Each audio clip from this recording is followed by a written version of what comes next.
Kalau ngeganti oli mobilnya itu sesuai kilometer atau sesuai dengan waktunya. Terus kan sekarang banyak banget mobil matic nih kok. Ada juga nih beberapa orang yang cuma masukin di JP tanpa rem tangan, itu gimana kok? Oke, kalau punya bengkel mobil dong pastinya, dokter mobil. Banyak. Kalau misalkan rusak dibenerin atau rusak ganti baru. Cari bengkel mobil yang tepat, ayo ke dokter mobil aja. Jujur, cepat dan juga lengkap, ayo ke dokter mobil aja.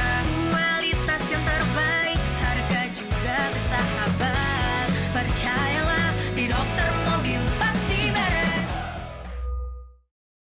Hai lovers, di video kali ini namanya This or That. Nah, saya mau ada giveaway sedikit jaket hoodie 9 Circle Proof It. Ini lumayan ya kan untuk dipakai di Indonesia yang sudah mulai hujan-hujan ini. Jadi syaratnya gampang, tulis aja pertanyaan Anda di bawah ini. Nanti kita akan pilih untuk satu pertanyaan yang paling berbobot dan paling bermutu.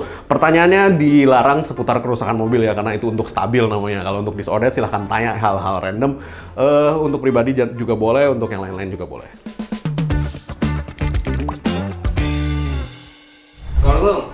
Kalau tim ngedim atau ngelakson? Ngedim. Kenapa kok? Karena kalau klakson itu kategori ada pelanggaran ya kalau bagi gue ya. Atau orangnya lagi ngantuk atau lagi nggak sadar, nah itu biasanya kita klakson. Kalau ngedim lebih, ya dulu gue diajarinnya begitu sih, lebih sopan lah ya ibaratnya. Tapi kan kalau siang-siang nggak kelihatan kok kalau ngedim. Tergantung lampu lu pakai apa. Kalau lampu lu terang banget sama aja kelihatan. Apalagi sambil lu pepetin gitu kan di belakang. Ngong. Nggak mungkin nggak. Nah, boleh nggak sih kok kalau misalkan ngelakson malam-malam? Boleh-boleh saja tergantung tempat sih ya. Cuman kadang-kadang orang Indonesia ada yang kagetnya lebay, ada yang kagetnya terkontrol. Jangan sampai lu lagi hoki lu dapat orang yang kagetnya lebay, dia marah-marah sendiri gitu kan. Makanya kalau ngedim orang biasanya nggak marah-marah gitu kan. Orang jarang lah ya marah-marah sampai didimin gitu, sampai marah-marah itu jarang. Di klakson bisa aja dia lagi jantungan, dia kaget di dalam gitu kan. Handphonenya jatuh gitu kan. Nah, itu bisa aja gitu loh. Oke, selanjutnya ini ramai banget kemarin tuh di IG sama YouTube dokter mobil. Kalau lu lebih seneng isi BBM langsung full atau secukupnya? Kalau saya isi BBM sesuai budget ya. Budgetnya 400.000 ya gue isi 400.000. Budgetnya 200.000 gue isi 200.000. Mau berapa itu ya isi segitu gitu loh. Karena isi full juga bagus ya kan. Cuman jangan pernah lu tunggu sampai habis ya. Kalau lu tunggu sampai habis biasanya yang di dasar tangki lu sedot semua. Itu biasanya juga kurang bagus. Jadi maksudnya udah deket-deket ke lu isi. Cuman gue biasanya ngisinya sesuai budget sih. Kalau lagi keluar kota, biasanya kalau ketemu pom bensin gue isi selalu full. Oke, kalau lu kan jualan oli nih. Ya. Dan Pasti. juga tadi kan tentang 9 Circle. Kalau lu ngeganti oli mobilnya itu sesuai kilometer atau sesuai dengan waktunya? Gue sih sesuai kilometer karena kilometernya datang duluan. Kalau waktu itu kan berarti 12 bulan ya. Jarang sih gue 12 bulan belum ganti oli, itu jarang sih. Biasanya sih sesuai kilometer karena kilometernya nyampe duluan. Terus gimana kok kalau misalkan sama orang-orang yang lebih senang ganti oli sesuai dengan waktunya walaupun kilometernya udah lewat? Jangan ya, kilometer lewat itu berarti terlalu panjang sebenarnya. Karena itu kan kita tulis kilometer ya, harusnya kan hour meter bukan kilometer gitu. Jadi kalau kilometernya sudah mencapai 10.000, itu biasanya hour meternya juga udah lebih. Jadi udah cukup lah waktunya yang dipakai dan udah boleh diganti olinya. Oke, kalau misalkan parkir pakai rem tangan atau tanpa rem tangan? Pasti pakai rem tangan. Kenapa tuh kok? Bukannya kalau misalkan parkir pakai rem tangan katanya bisa bikin macet rem? No, parkir pakai rem tangan karena memang sudah standarnya begitu ya. Dua, rem tangan itu hanya bisa macet ketika lu tariknya ketinggian, ya kan? Lu tariknya terlalu keras. Sebenarnya kalau parkir itu lu biasakan pakai rem tangan, itu lu membiasakan diri lu safety lah ya, maksudnya.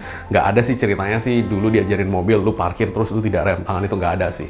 Nanti ketika mobil lu netral, mobil lu didorong-dorong orang, itu gua nggak suka gitu kan. Apalagi mobil Eropa tidak bisa didorong-dorong ya. Jadi kalau lu parkir lu nggak rem tangan, itu nggak mau dia gitu loh. Terus kan sekarang banyak banget mobil matic nih kok. Ada juga nih beberapa orang yang cuma masukin di JP tanpa rem tangan, itu gimana kok? Sebaiknya sih lu rem tangan lagi, karena ketika lu masukin ke P, yang lu harus tahu adalah dia di flywheel itu ada ceklokannya. Nah, itu ada pennya ya. Begitu lu masukin ke P itu dia ceklek. Nah, ketika dia masuk ceklek itu dan kemudian rodanya berputar, itu dia nahan nih. Jadi ketika dari P lu masukin ke R lagi, dia jedek gitu loh. Nah, itu yang lu mau hindarin. jedeknya itu. Sebenarnya makanya kenapa ketika paling bagusnya itu adalah ketika lu sudah masuk posisi pas parkir, mobilnya lu netralin ya kan, lu pencet rem tangan dulu, sebelum lu lepas rem kakinya, lu pencet rem tangannya dulu, baru lu masukin ke P. Sama halnya dengan ketika lu mau jalanin, lu injek rem kakinya, lu lepas rem tangannya, baru dari P lu keluarin ke N. Karena itu pennya itu bisa cepat rusak tuh kalau lu keseringan jeduk, ya itu bisa cepat rusak. Kalau yang kayak gitu ngaruh bikin transmisi ngejeduk gak sih kok?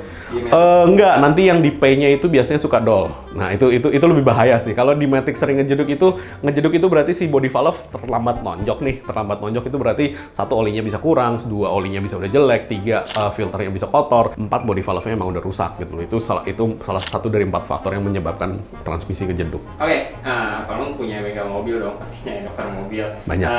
Kalau misalkan rusak, dibenerin atau rusak ganti baru? Untuk spare part-nya, saya lebih suka ganti baru. Kenapa? Kalau dibenerin, apakah mobil Anda susah nyala? Suaranya menggelitik dan kasar? Atau jadi tidak bertenaga? Sepertinya mobil Anda sudah banyak kendala. Sudah coba tune up di berbagai bengkel, ujungnya cuma bikin jengkel. Sudah keluar uang banyak, tapi hasil yang didapat tidak layak. Bawa mobilmu ke dokter mobil. Bengkel spesialis AC dan tune-up nomor 1 di Indonesia. Tune-up Jetclean dari dokter mobil menggunakan mesin berteknologi canggih yang sudah kami research dan terbukti secara aktual. Tune-up Jetclean akan menjangkau seluruh part mesin mobil Anda, membersihkan dengan tuntas, membuat performa mobilmu jadi tak terbatas. Rasakan performa mobil Anda jadi garang, reservasikan mobilmu sekarang.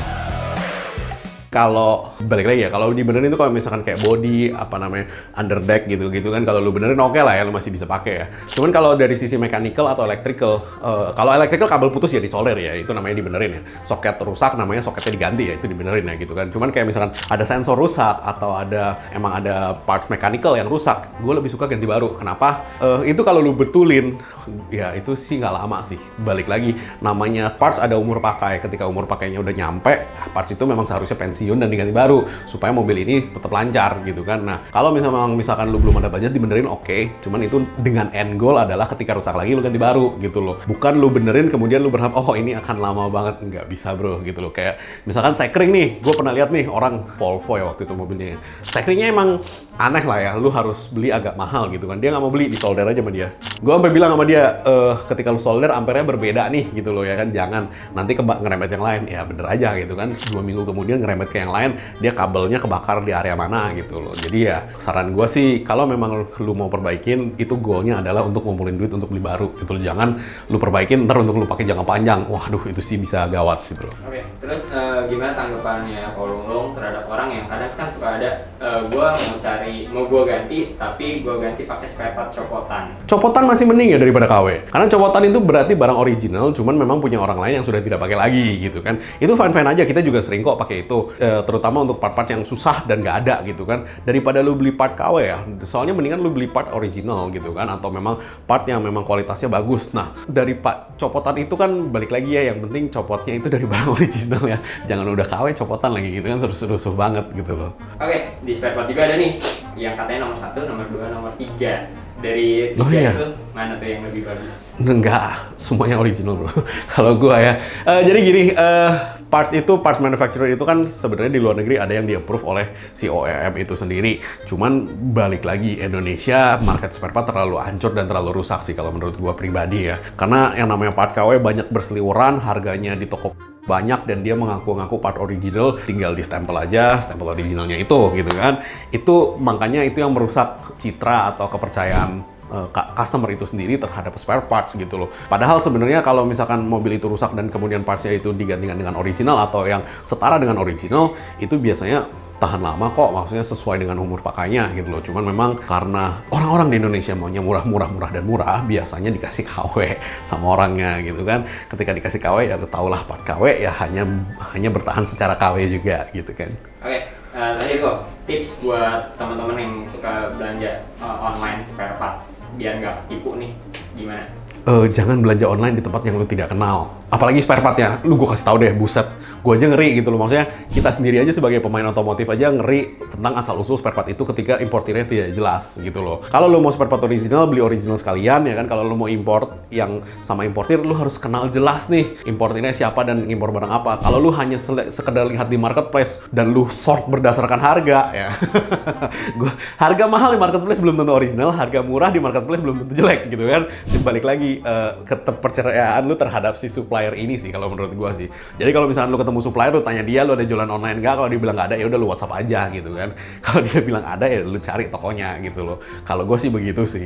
Karena yang namanya spare part di Indonesia terlalu banyak sih pemainnya sih gitu loh. Nah, kita ada giveaway 1 hoodie jaket Nine Circle. Silahkan tulis pertanyaan Anda di kolom komentar di bawah ini supaya nanti kita akan pilih untuk komentar yang paling bagus. Thanks. Jangan lupa subscribe, like, dan komen di YouTube kami. Thanks.